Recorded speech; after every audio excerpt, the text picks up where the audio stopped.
Hello, fellow gamers, or soon to be ones.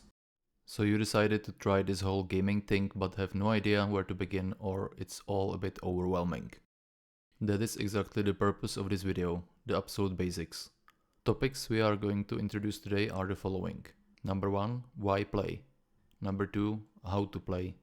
Number 3, what to play? Number 4, who to play with? Number 5, gaming related activities. Why play? Playing games is silly, playing games is a waste of time, playing games is for children. Comments like these I've heard all of my life. From my family, some of my friends, random people that I happen to talk to about gaming. To them I say, For me, it's fun. it's escapism, it's relaxation, it's meditation, it's unwinding. Sometimes it provides a challenge to overcome, it's immersion into someone else's dreams, ideas and visions. It's a story that I can not only experience but also interact with. It's a skill to master, it's endless source of inspiration, awe, metaphors and adventure. It's all of this and more. On top of all of this, gaming is an opportunity. A massive industry that employs millions of people around the world with diverse set of skills and talents. It's the next evolution of entertainment, dreams that you can interact with. No, it's certainly not silly. How to play? First and foremost, you will need something to play the games on, both hardware and software. In the context of this video, a fitting term for the combination of both is a platform. The three most common platforms you can play games on are PC, consoles and mobile. Each comes with a significantly different list of pros and cons. In very simplified terms, PC has great variance in hardware and software, as people use it for everything else besides gaming, and thus also in initial price tag and complexity. Games designed for PC allow higher complexity and prettier graphics than what is usually available on the other platforms. On the other hand, to get the better graphics, it can get pricey quite fast. Typical controller that is used to play games on PC is the mouse and keyboard, but can be easily extended by other better suited controllers for specific types of games like joysticks or gamepads. Consoles have a more or less fixed configuration, which also means a fixed initial cost within one so-called generation. For example, PlayStation is now on its 5th generation of hardware, hence why PlayStation 5. Typical controller for a console is a gamepad, but most of modern consoles also allow connecting a mouse and keyboard. That being said, games for consoles are optimized with gamepad controller in mind, so your mileage of using mouse and keyboard might vary. Last, there is the elephant in the room, mobile gaming. Biggest benefit of mobile gaming is, unsurprisingly, ability to easily play while not at home. Paired with that is undisputably the largest player base, as well as the most predatory monetary practices. Typical controller is the touchscreen on the smartphone. Unsurprisingly, you can game on more than one platform, with the usual limiting factors of money and time. Some games even use both. One part of the game is to be played on the main platform and some secondary activity on mobile. Since I am a PC gamer for many decades, my heart and experience is on PC and the rest of the video will be focusing on gaming on PC. In order to play on a PC, you will need the following: hardware, the PC itself, a monitor to display the game's graphics on, controller, mouse and keyboard, cables to connect it all, electricity and almost certainly an internet connection. If you have no idea how to set it all up, try asking a friend or family member to help you with it. If that is unavailable, you can opt for a notebook that has it all in one, as well as allowing you to game while on the move.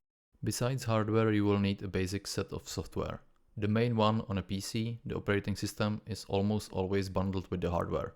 With all of that ready to go, you will need the game or games themselves.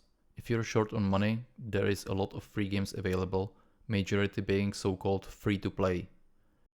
In order to simplify management of games, their purchase, download, getting them from the internet onto your PC, installation and removal, there are multiple services that can help you doing exactly that.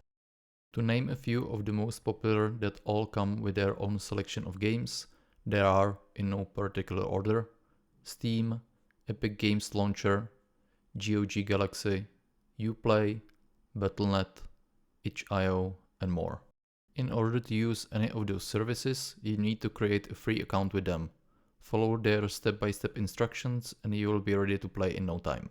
Besides those dedicated services for playing games, any operating system usually comes with a set of simple casual games that can provide you heaps of fun by themselves. With that out of the way, let's talk about what to play. The choice is purely up to you and your preferences. For example, we can separate games by various categories, by genre, complexity, intensity, immersion, by story richness, skill ceiling, by price, and so on. If you're unsure what to start with, you can begin the journey of discovery by yourself or have someone guide you through it, be it a friend, colleague, family member, or a curator.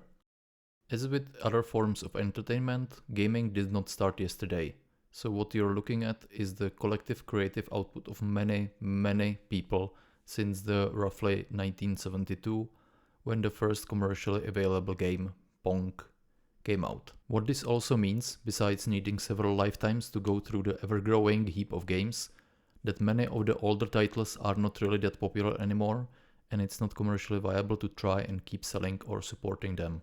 Such games gradually fall into a category of so-called abandonware. This ever-growing pool of games is rich with incredible titles that deserve a visit from current or future gamers. Due to PC being as flexible platform as it is, there is also an option to play games from different platforms, like consoles or even arcade cabinets, especially older titles, on so-called emulators. Who to play with? Even the first game ever, Pong, allowed 2 players at the same time. 2 players sitting in front of a single TV, each holding a controller. This mode of gameplay is called local multiplayer. The players need to be physically in the same location. Most older multiplayer games were designed like this. For example, large chunk of games for arcade cabinets, back when arcades were a thing. Then there is the online multiplayer. With the advent of internet, more and more games go in this direction, as the player base is vastly bigger and thus finding a partner to play with is much more convenient and simple. In general, multiplayer games can be either cooperative, competitive, or both. Terms frequently used to label these modes are PvE, player versus environment, cooperative or single player, and PvP, player versus player, competitive multiplayer only. It's quite obvious that introducing a human element to gameplay differs massively from that of a single player gameplay experience. These games can be usually much more intense, emotions and adrenaline can spike, and you need to prepare yourselves for that. Personally, I would advise against starting your journey with multiplayer gaming, besides the fact that they can get quite addictive, but to each their own, they are tons of fun. Gaming related activities. Gaming is not only about actively playing, but offers many other related interesting or fun activities. For example, if you're not in the mood to play, or don't have the means or opportunity like when traveling or driving, you can watch other people play. This can range anywhere from watching them tackle some difficult challenge, have fun on their behalf as they're struggling with something that you already mastered, experience their emotional reaction to something that resonated with you, and if they're broadcasting, interact with them or other people that are tuned in at the same time. This activity, broadcasting yourself and interacting with other people in live chat, is called streaming, and people who do it are called streamers. Besides more or less passively watching others play, they are hosts of other gaming related activities. Unsurprisingly, there is a lot of merchandise for particular titles, clothing and fashion, tabletop or pen and paper games, books, comics, manga, cosplay, etc. That will be all for today. Following is a short summary. Glossary is in the description below. Number 1. Why play? It's fun and it's relaxing. Number 2. How to play. Get some hardware, we'll mostly talk PC, install Steam and create an account there. Number 3. What to play. Browse Steam and look for free-to-play games and likely casual games categories to start with, or at least try the basic Windows casual games like Minesweeper and Solitaire. Who to play with. Start solo, but feel free to invite others to play with you, to watch you play, or you watch them play. Number 5. Gaming related activities.